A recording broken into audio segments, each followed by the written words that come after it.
Good morning, RSC. Welcome back. We're here in the main studio with Yusuf and Jean. We'd like to welcome you back to the Robotic Surgery Collaboration, the live forum, day 2. We have a really intense but shorter day today for you. We're going to dig deep into a host of things: paraesophageal, ventral, inguinal, colon, as well as talk a lot about access to begin our day. So I think to get started, I'm going to throw it down to Conrad.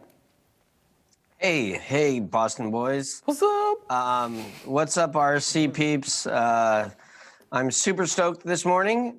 We had an epic day last night or yesterday afternoon. It was super refreshing to see everybody so passionate about not only presenting, but to see all the attendees in this virtual forum so engaged and into it. Especially in this time of COVID, it gives us some pause to be able to continue to collaborate and to continue to learn from each other.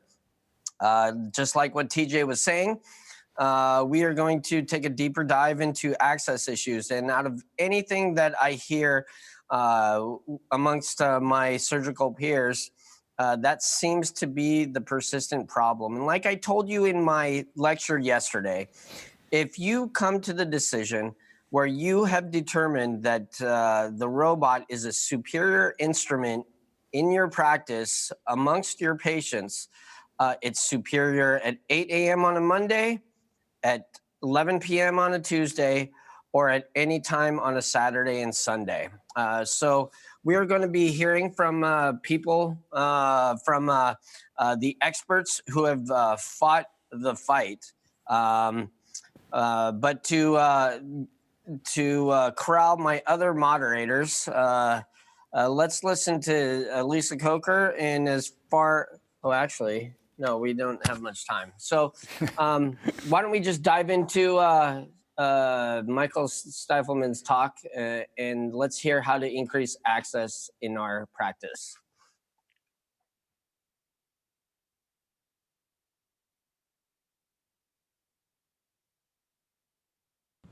Welcome.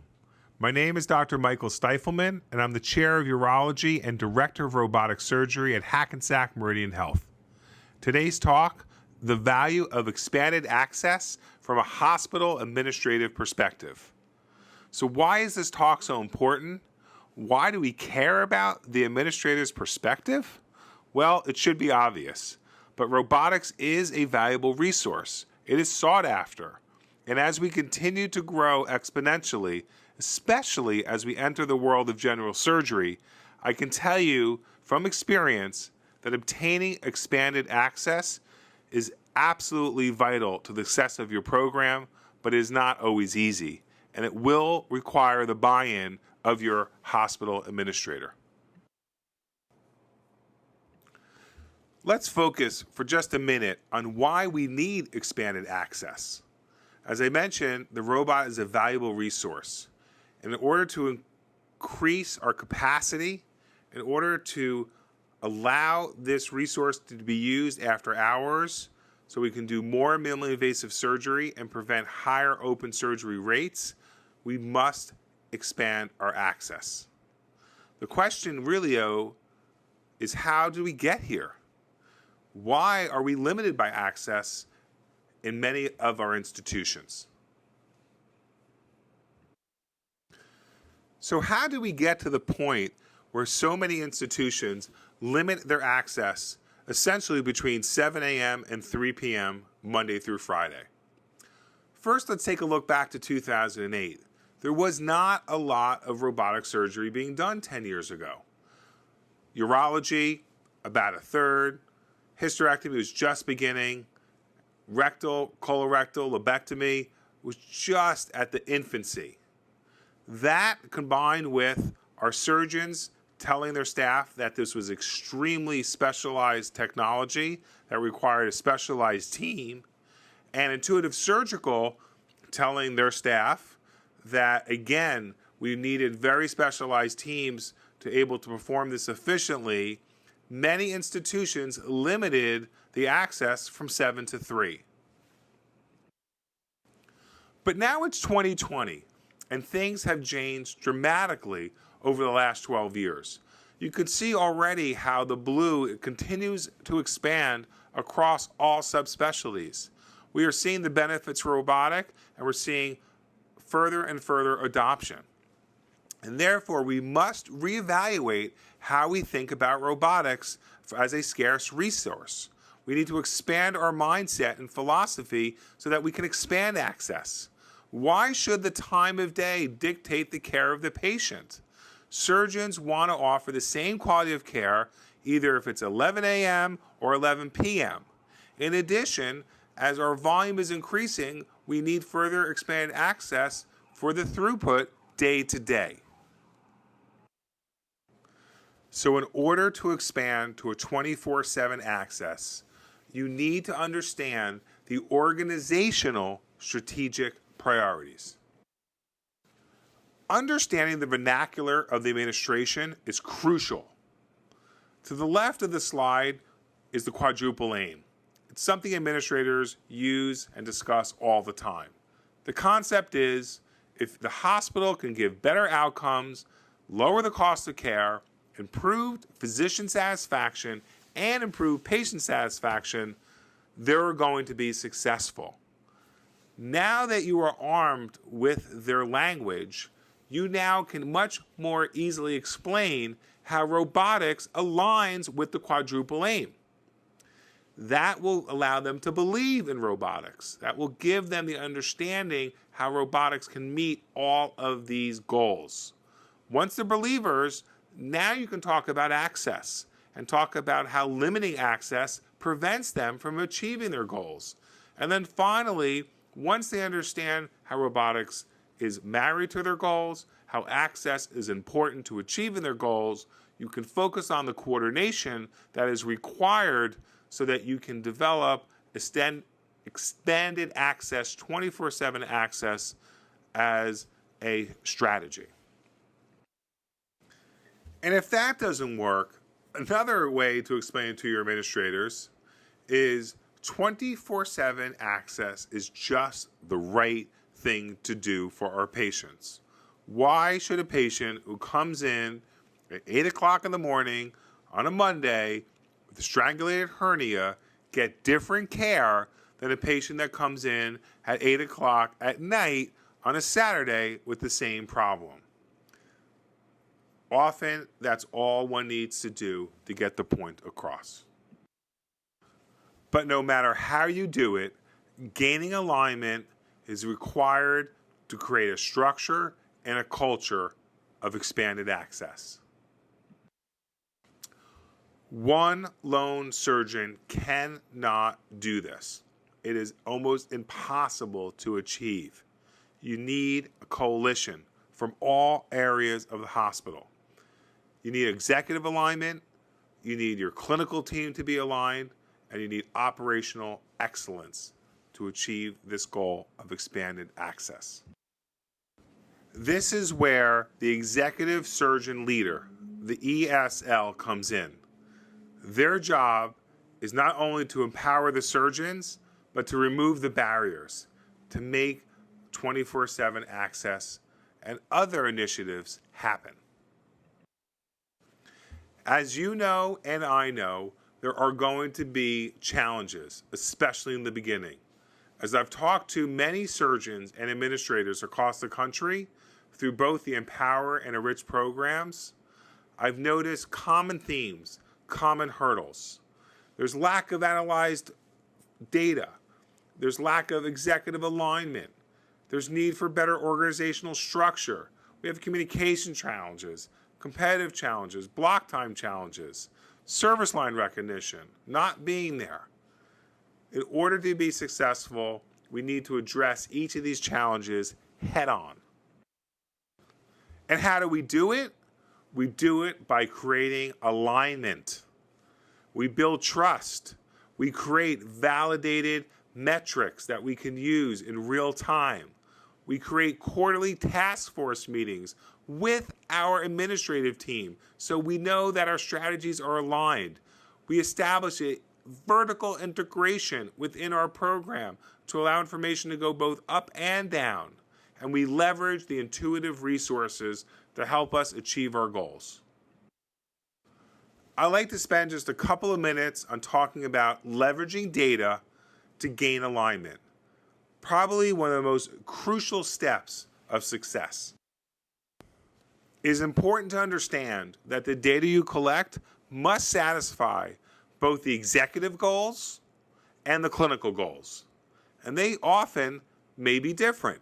The executive goals, they're focused on volume, financial performance, contribution margin, payer mix, cost management. Your fellow surgeons and their clinical goals are a little different. They're focused on quality outcomes such as conversions, complications, readmissions, length of stay, consult time, and reducing variation.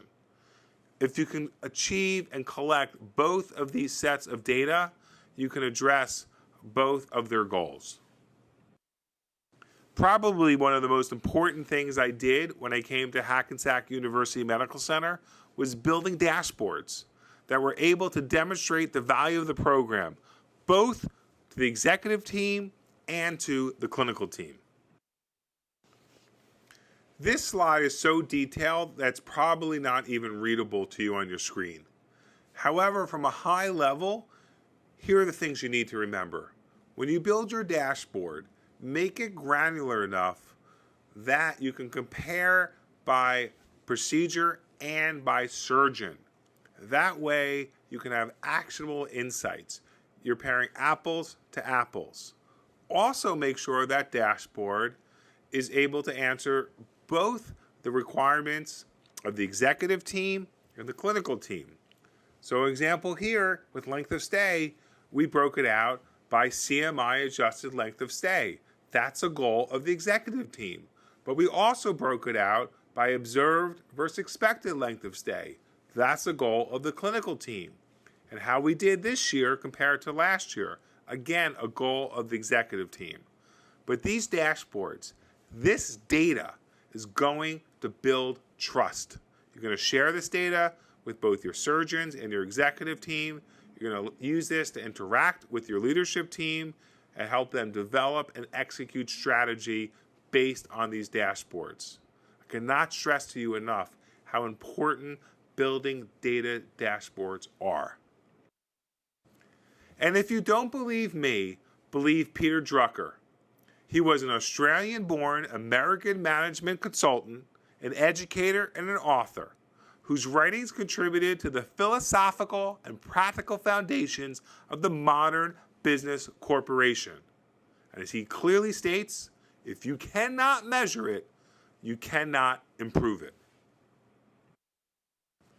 So now you have the data, you have the dashboards. What are you going to do with it? First is you're going to use it to build alignment with your executive team and your stakeholders. You're going to have quarterly task force meetings where you're going to sit down with the surgeon champions, the OR leadership, and the executive leadership. You're going to review the data, and with that data, you will create strategy and you will execute initiatives.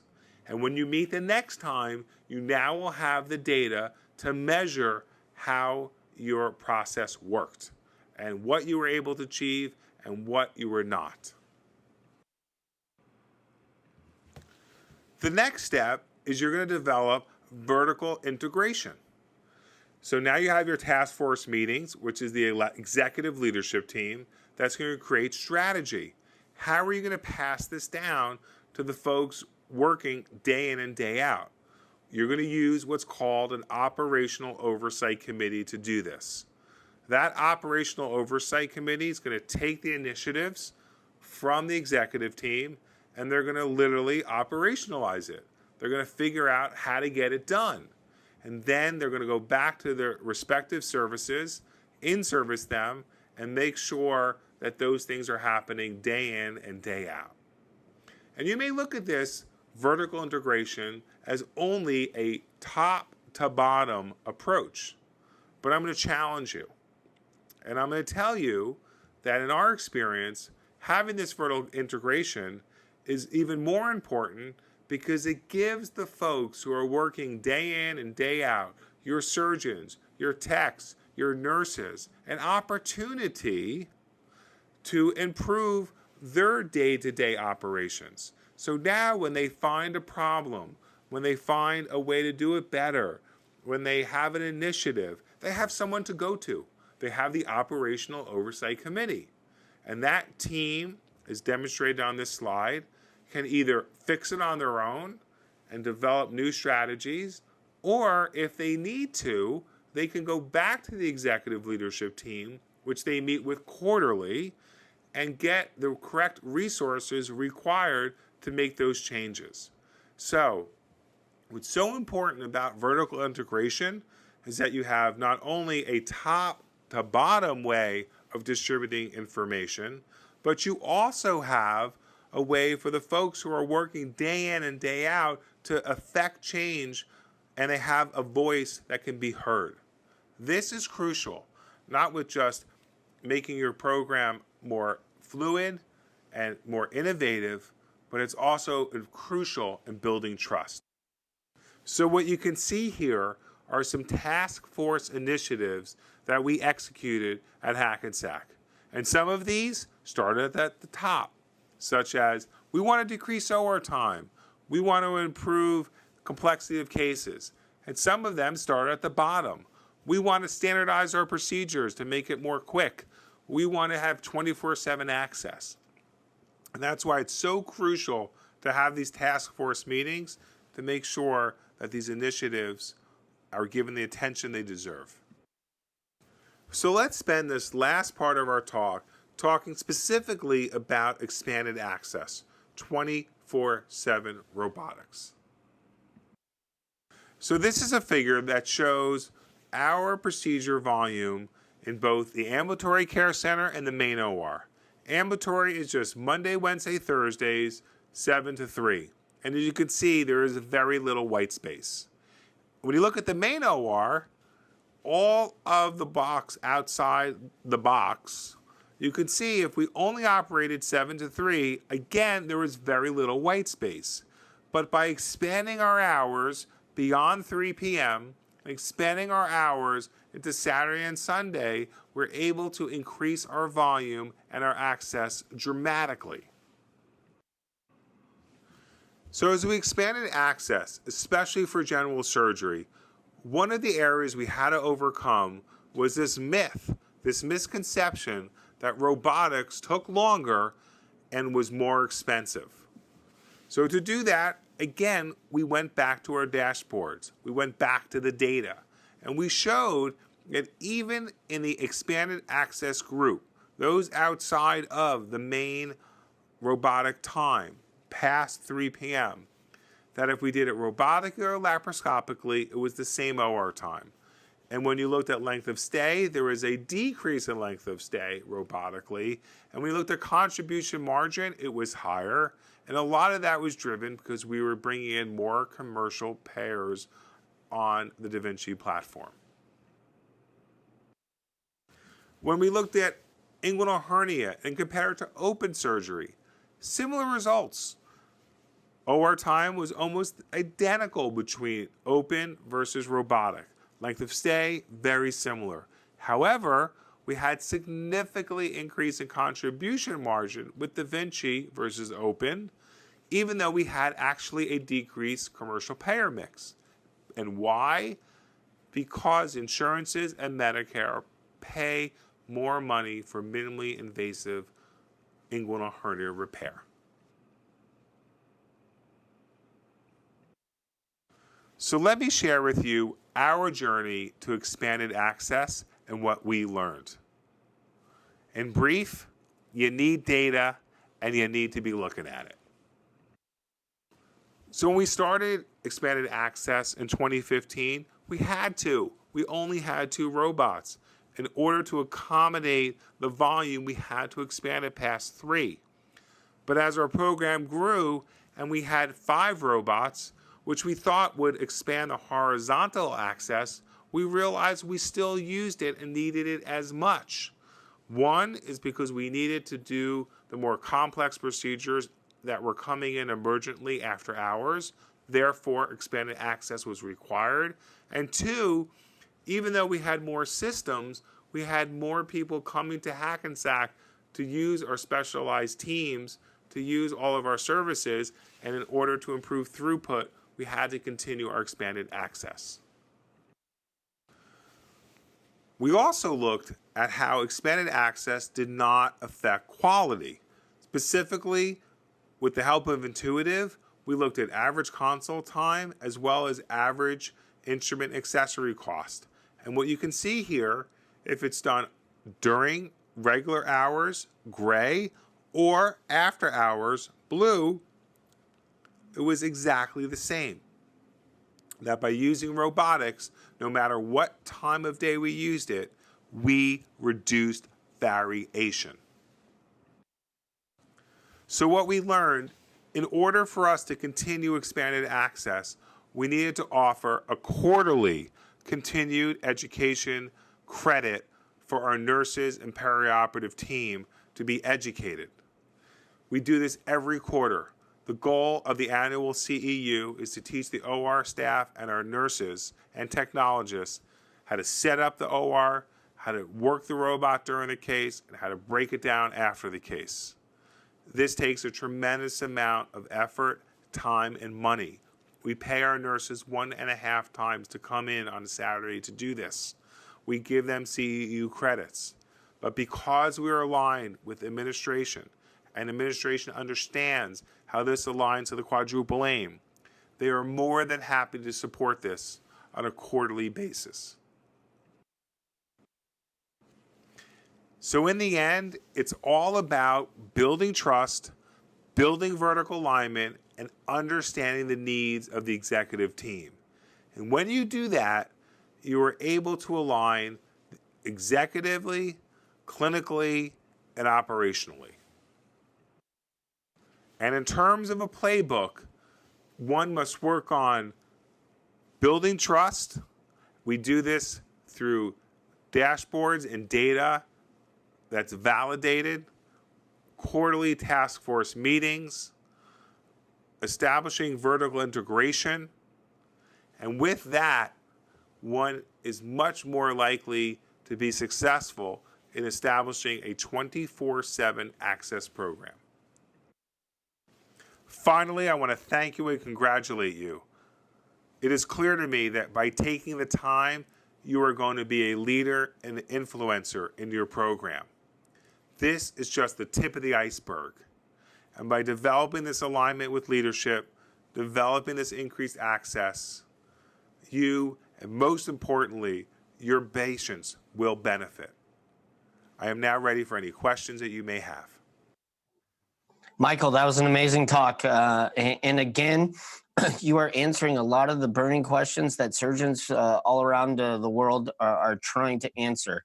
And I love the paradigm that you shared in your presentation, and is something that I say all the time as well, is why patients get different care based on what time they get into the hospital or the emergency rooms. You talk about tracking our data.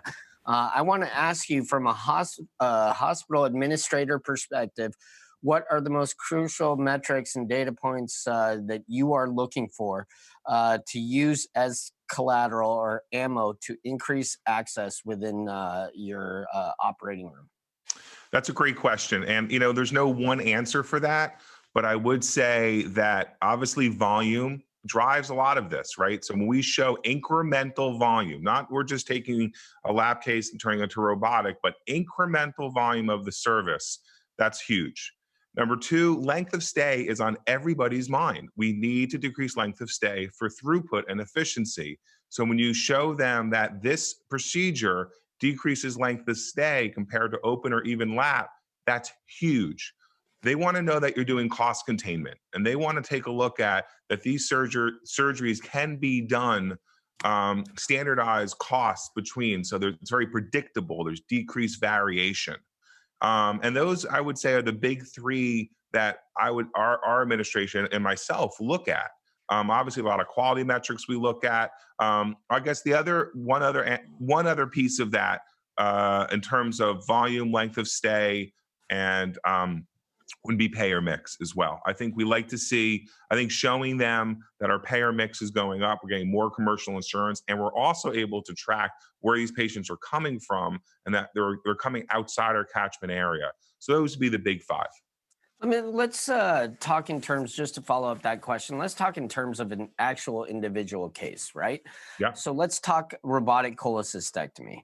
Okay. If you were to compare that to lap chole, you're probably not going to get a benefit of length of stay. So how do I convince my hospital administrator that I want to do robotic choles 24 hours a day, 7 days a week? So I would say probably George Mazpule, who's coming up next, can answer that just as well, if not better, or Jerry Wishner answered it yesterday. One common bile duct injury pays for itself. That's number one. So you have, and I'm not a general surgeon, but with Firefly, that should be a never event. And when you have a patient that comes in at 11 o'clock at night with a hot gallbladder, who is stuck like heck onto the liver, and you can't find that common bile duct, and now you have Firefly to help you, you turn a potential catastrophic event into a never event. And so it's really about quality, and it's about the surgeon. If this is what the surgeons need to improve the quality, improve the outcomes, and prevent complications, that is our argument, and that's the way we do it. And our surgeons are extremely conservative or focused on keeping the costs down because they know they're being looked at. They know that they're being, kind of hammered by their colleagues saying this is crazy, robotics. So they're literally doing this with 3 ports and 3 instruments, and that's it. So they're able to bring that cost much, much lower. And the other piece is because they're doing it robotically, we have never had a conversion to open.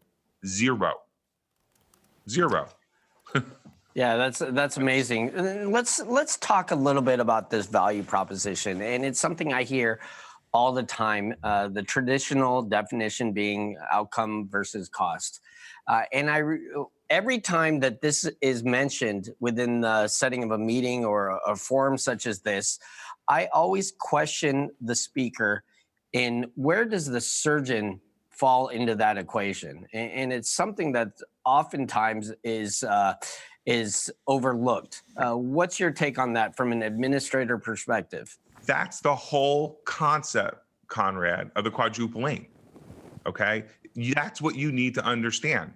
That yes, 3 years ago, it was about value-based medicine. It was the tri-aim, which was keep the patients happy, keep the cost down, get the quality up. But thankfully, we have learned that actually the surgeon actually plays a really important role in this, i.e. they're the ones that are bringing the patients in. And so you've got to pay attention to physician satisfaction. And when you look at those slides about the quadruple aim, every hospital is now also focused on physician satisfaction. So I'd argue today we are in a much better situation than we were 5 years ago because that value proposition now adds in surgeon satisfaction. And there's no question that robotics is allowing for improved surgeon satisfaction. I'm sure there's hundreds of surgeons right now like clamoring for you to be their administrator. We have a question from Boston. Well, I have a couple questions. First, I love value satisfaction. That's great. Physician satisfaction is great. But what I also love is, we're saving this money for the hospitals. We as surgeons, I don't think are seeing any of that money. I think it's the administrators are seeing that money, but as a surgeon, I'm not seeing any of that money. I don't know that any of us are. Do you have any way of proposing some sort of value sharing or profit sharing with the surgeons that are actually saving the money for the hospital? A way we can approach that? Yeah. And then, so there's different, there are different ways a hospital administrator can approach that. There is gain sharing. There are gain sharing programs out there. At NYU, we're part of a gain sharing program, which allowed the surgeon to take some of the savings if you did it, quicker. If you did it cheaper than the rest of the world or the nation, you got some, dollars back. If you were able to, there were a lot of different metrics that went into it. The other way you can do this, and the way I look at this, is that by increasing our profit margin, by increasing our ability to, get more money, as you say, we are now able to reinvest that, okay? And so that's where the surgeons see it.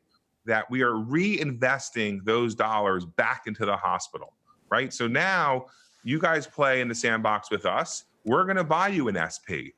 You play in the sandbox with us. We're going to help you get an ion for your thoracic surgery team. You're going to play in the sandbox with us. We're going to make sure that you get 24/7 access, and we're going to pay for the nurses to come in, and we're going to pay for the CEUs, and we're going to reinvest. And I think surgeons, I hope that surgeons, when they see their administration reinvesting in them and giving them the tools they need to be better and differentiates themselves from the market, that to me is also value added to the surgeon and should be a motivation for the surgeon to align with executives. Yeah, I think that's great. The other thing I really appreciated from your talk was the way you laid out a way for people that don't know how to approach this through a robotics committee or task force, as you call it, and have an approachable way to form and organize a strategy around developing the program and getting administrative support for what they're doing, and then disseminating that and changing the attitude in the hospital and in the OR. Yeah, and I appreciate that. And I do want to, if I have one more plug, is we run an Enrich program at our hospital. So about 7 to 8 times a year, and obviously it's on hold right now, but about 7 or 8 times a year, we bring in your team. So you come in with your CEO, you come in with your chief, operational officer, you come in with your head of your nursing team, and we sort of lay out for an entire day how it gets done and how we do it. I'm a big believer in sharing ideas and kind of raising the entire tide up, because when you raise the tide, all the boats go up.